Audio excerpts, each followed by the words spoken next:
Bonjour et bienvenue à cette capsule d'information sur l'eau. Cette présentation est le fruit d'un partenariat entre la Nation Huron-Wendat et l'organisme des bassins versants de la capitale.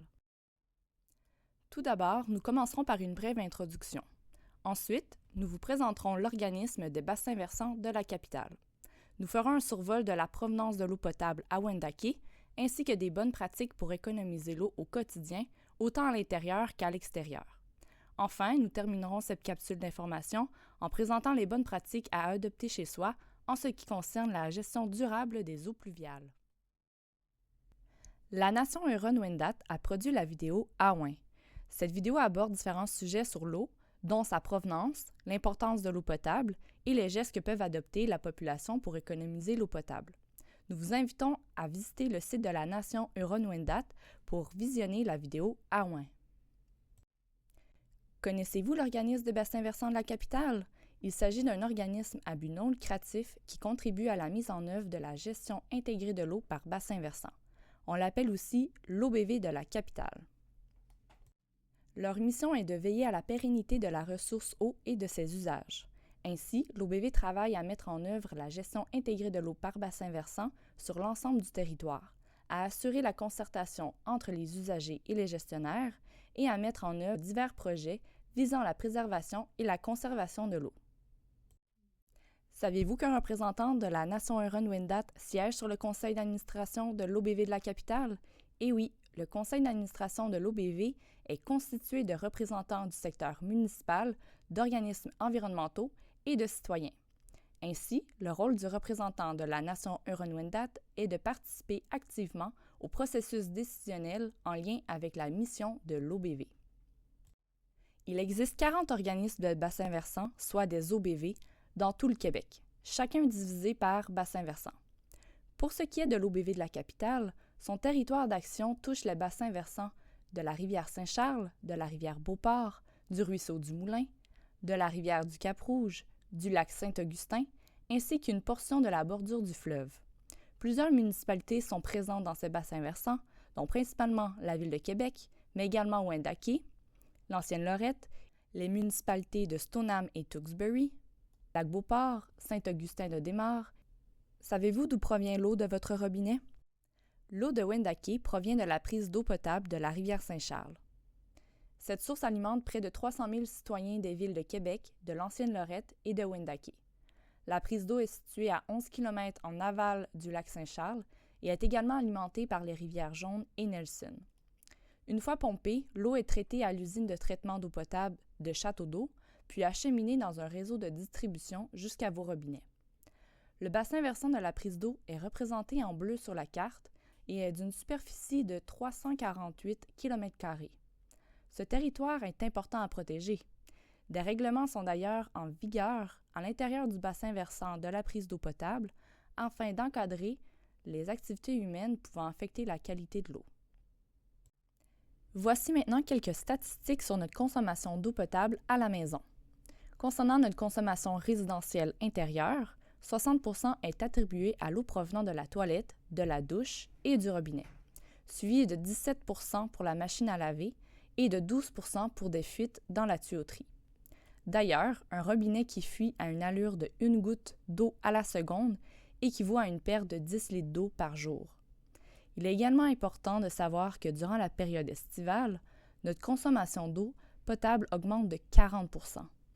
Cette augmentation est principalement due aux arrosages extérieurs ainsi qu'au remplissage des piscines. Comparons maintenant la consommation moyenne d'eau potable à l'échelle locale et mondiale.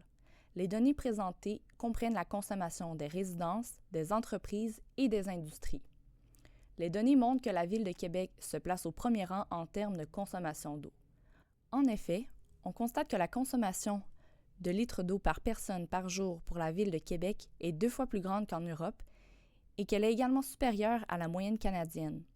Quant à la Ville de Wendake, la moyenne de consommation de litres d'eau par personne par jour se situe entre celle du Canada et de la Ville de Québec. L'ensemble de ces constats montre l'importance de réduire notre consommation d'eau potable. Il n'en demeure pas moins que la consommation d'eau pour boire représente une infime partie de notre consommation et constitue la meilleure option comparativement à l'achat de bouteilles de plastique. Voici donc pourquoi vous devriez choisir l'eau du robinet. En utilisant l'eau du robinet, on connaît la provenance exacte de notre eau, soit nos rivières et nos lacs, comparativement à l'eau embouteillée qui provient d'un peu partout dans le monde et dont certaines compagnies embouteillent même parfois l'eau du robinet.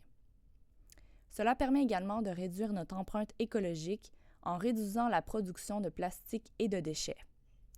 Par ailleurs, le coût de l'eau embouteillée est beaucoup plus cher comparativement à l'eau du robinet. On a aussi tendance à croire que le fait de payer son eau veut dire qu'elle sera de meilleure qualité, mais cela est faux. L'eau distribuée dans le réseau est analysée plusieurs fois par jour afin d'assurer une eau potable de qualité jusqu'à vos robinets. En fait, savez-vous que le Québec a déjà subi plusieurs épisodes de pénurie d'eau? Cela a été le cas au cours des années 2002, 2005, 2012, 2015, 2019 et 2020. Par ailleurs, les pénuries ont lieu au cours des périodes estivales, soit lorsque la consommation de l'eau est à son maximum. La photo de droite présente la rivière Saint-Charles lors de la pénurie d'eau de 2005. Il est important de savoir que les pénuries d'eau ont des conséquences à plusieurs niveaux. On peut penser entre autres aux restrictions d'arrosage, aux pertes d'usage récréatif des plans d'eau, mais aussi aux impacts négatifs sur l'environnement. En voici quelques exemples. Une détérioration des habitats aquatiques due à l'ensemblement du fond de la rivière, une diminution des populations de poissons, des conditions difficiles pour la végétation riveraine, une diminution de la valeur esthétique du cours d'eau avec une eau brune, des niveaux d'eau bas et même parfois des odeurs désagréables, une perte d'usage récréatif tels que le canot, le kayak et la baignade. Et finalement, une augmentation de la concentration de contaminants plus élevée dans l'eau, étant donné que le principe de dilution est diminué. Heureusement, il est possible d'adopter des comportements permettant de diminuer les risques de futures pénuries et ainsi de réduire les conséquences sur l'environnement. Voici maintenant quelques bonnes pratiques à adopter au quotidien pour économiser l'eau potable à l'extérieur et à l'intérieur de la maison. À l'extérieur, il est préférable d'éviter les longues périodes d'arrosage de la pelouse et de le faire uniquement si cela est nécessaire. De plus, il est préférable d'arroser sa pelouse en soirée ou tôt le matin afin d'éviter l'évaporation. Ensuite, à l'aide d'un baril de pluie, il est aussi possible de récupérer l'eau de pluie et d'utiliser l'eau récupérée pour arroser le jardin, les plantes ou rincer la voiture par exemple. À l'intérieur, de nombreux petits gestes simples à adopter deviennent vite de nouvelles habitudes de vie. Par exemple, pensez à fermer le robinet quand vous n'utilisez pas l'eau, comme quand vous vous brossez les dents ou quand vous faites la vaisselle. Laisser un pichet d'eau au frigidaire est aussi une bonne idée. Plus besoin de laisser l'eau du robinet couler inutilement pour un verre d'eau froide. Finalement, avoir des appareils électroménagers à débit réduit permet d'économiser l'eau potable, mais aussi de réduire votre facture d'électricité. Maintenant, parlons d'un élément pour lequel beaucoup d'eau potable est utilisée, la pelouse. Voici les bonnes pratiques à adopter pour réduire la consommation d'eau à l'extérieur de la maison. Tout d'abord, une bonne pratique facile et simple à mettre en place est l'herbicyclage. Cette pratique consiste à laisser tout simplement l'herbe tondue sur place. En se décomposant, l'herbe coupée va permettre de conserver l'humidité, mais aussi elle va jouer le rôle d'engrais naturel pour votre pelouse. Durant l'été, il arrive souvent qu'en période de sécheresse, la pelouse devienne jaune. Il faut savoir que ce phénomène est naturel. En fait, la pelouse se met tout simplement en dormance. Cet état permet à la pelouse de se protéger du manque d'eau et de nutriments afin de conserver ses ressources. Mais rassurez-vous, dès que la pluie et la fraîcheur reviendront, votre pelouse va reverdir. Il est donc préférable d'attendre la pluie plutôt que d'arroser abondamment en période de sécheresse. Ce geste permet de réduire notre impact sur la ressource en eau en période critique. Il est aussi préférable de tondre sa pelouse à une longueur d'environ 8 cm plutôt que de la tondre plus courte. Cela favorise la santé de votre pelouse en conservant l'humidité. Saviez-vous qu'il existe un règlement qui concerne l'utilisation de l'eau potable à Wendake? Dans les diapositives suivantes, quelques éléments du règlement seront abordés. Il est important de se rappeler que l'objectif du règlement n'est pas de contraindre les citoyens, mais bien de préserver et d'utiliser l'eau potable de manière responsable. Tout d'abord, concernant le remplissage des piscines, cela est permis tous les jours de 19h à 7h le matin. Ensuite, pour le lavage des véhicules, la seule condition est d'utiliser un boyau d'arrosage muni d'une fermeture automatique pour éviter que l'eau ne coule inutilement. Pour ce qui est du nettoyage des entrées asphaltées, des trottoirs et des patios, il est possible de les laver seulement du 1er avril au 15 mai et toujours en utilisant un boyau d'arrosage avec fermeture automatique. En dehors de cette période, il est interdit de laver son entrée, les trottoirs et les patios. Ces éléments ne sont pas vivants et n'ont donc pas besoin d'eau. Poursuivons avec la suite des éléments du règlement. Il n'est pas permis d'utiliser l'eau potable pour nettoyer ou faire fondre la neige. Donc, au début du printemps, il faut simplement laisser fondre la neige avec le soleil. Maintenant, en ce qui concerne la consommation d'eau à l'intérieur de la maison, il est important d'entretenir la tuyauterie et les appareils de distribution d'eau. Il faut vérifier régulièrement s'il y a des fuites et si c'est le cas, effectuer les réparations nécessaires. Ce qu'il faut se rappeler, c'est que l'eau est une ressource précieuse et qu'il est important de l'utiliser de manière responsable. Voici la plus grande section du règlement. Elle concerne l'arrosage des pelouses, des nouvelles pelouses et des jardins.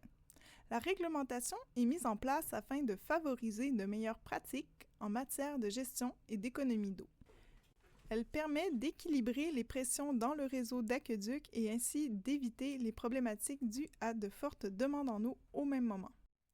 L'arrosage des pelouses est donc permis certains jours de la semaine en fonction du numéro civique de l'adresse de la résidence. Les résidents qui habitent sur une propriété dont le numéro civique est pair peuvent arroser leurs pelouses les mardis, jeudis et dimanches de 19h à 7h du matin.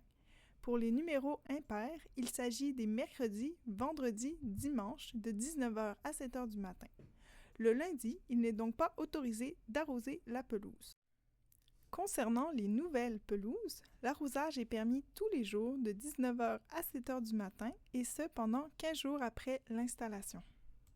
Finalement, le dernier point concerne les jardins. Il est possible de les arroser en tout temps à la seule condition d'utiliser un boyau d'arrosage manuel avec un système de fermeture automatique.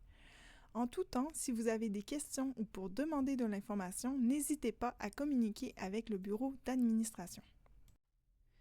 Passons maintenant aux bonnes pratiques à adopter pour favoriser la gestion durable des eaux pluviales.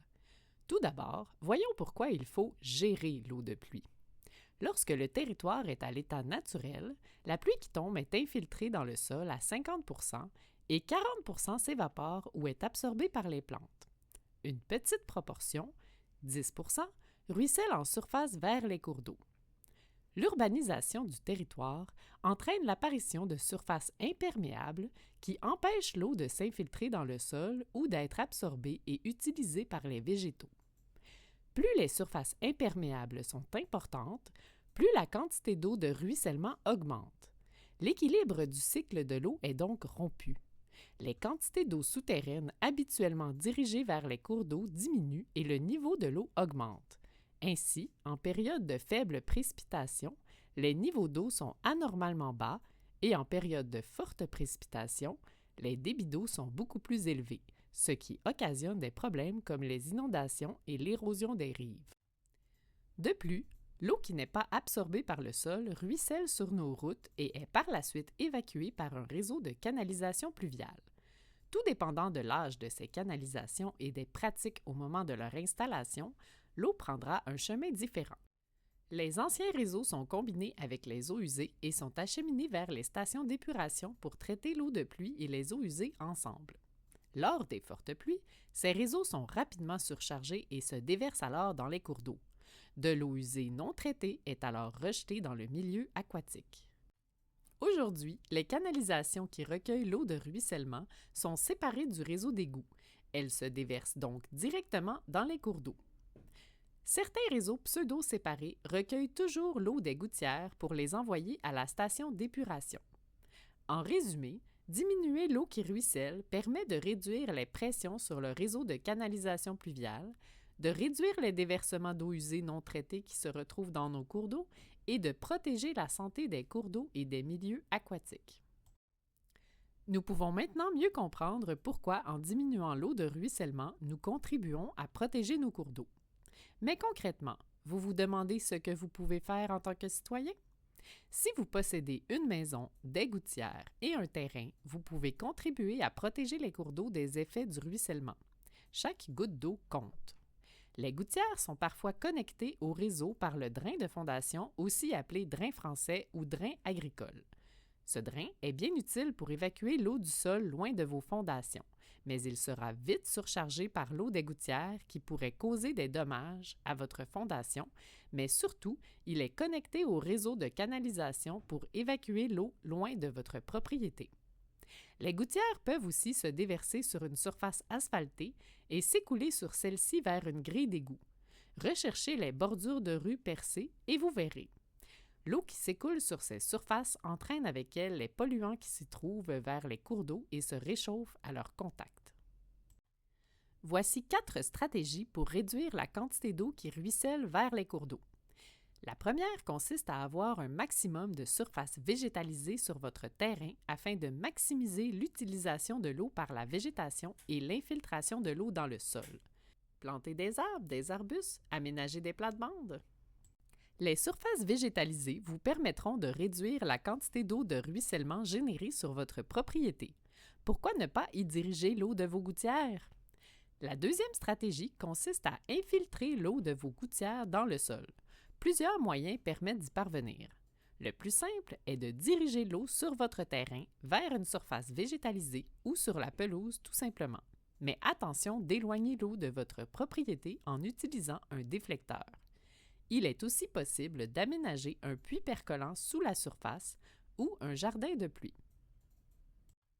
La troisième stratégie consiste à réduire la superficie occupée par les surfaces imperméables. Beaucoup de nos aménagements paysagers sont agréables, mais ne permettent pas à l'eau de s'infiltrer dans le sol.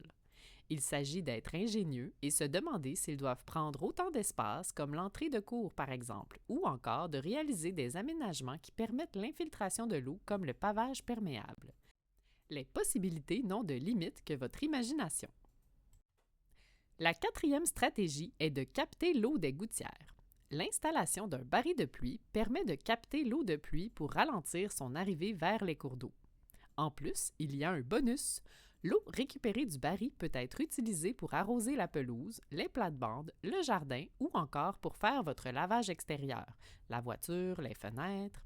En plus de permettre de réduire votre consommation d'eau potable, cette eau peut être utilisée sans restriction. Enfin, saviez-vous que Wendake a mis en place une initiative vous permettant d'agir concrètement? Eh oui, vous pouvez faire partie de la solution.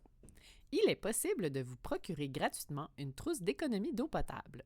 Les trousses sont composées d'un aérateur de robinet de cuisine orientable, d'un aérateur de salle de bain, d'un sablier et surtout d'une pomme de douche. 3 formes de pommes de douche sont disponibles. Tous ces appareils ont un débit réduit de 5,7 litres d'eau par minute. En plus d'économiser l'eau, cela sert aussi à économiser sur la facture d'électricité. Il est indiqué sur le site d'Hydro-Québec que pour une maison où résident 4 personnes, cela peut faire économiser annuellement environ 114 $ sur la facture d'électricité. Pour avoir des conseils sur l'installation de la trousse, n'hésitez pas à consulter le site Internet de Solutions EcoFit pour en connaître davantage sur les produits et aussi pour voir des capsules sur l'installation. Pour vous procurer une trousse, il suffit de téléphoner au bureau administratif au numéro indiqué sur la diapositive. L'offre est valable jusqu'à épuisement des stocks. En terminant, nous espérons que vous avez trouvé cette capsule intéressante et qu'elle vous aura permis d'en apprendre davantage sur les enjeux liés à l'eau et de découvrir de nouvelles astuces. Adopter des bonnes pratiques permet non seulement d'avoir un impact positif sur l'environnement et les milieux aquatiques, mais aussi de réduire sa facture d'électricité, de conserver les usages récréatifs des cours d'eau et de préserver la valeur esthétique de nos plans d'eau. Ensemble, utilisons l'eau de manière responsable. Tiawank!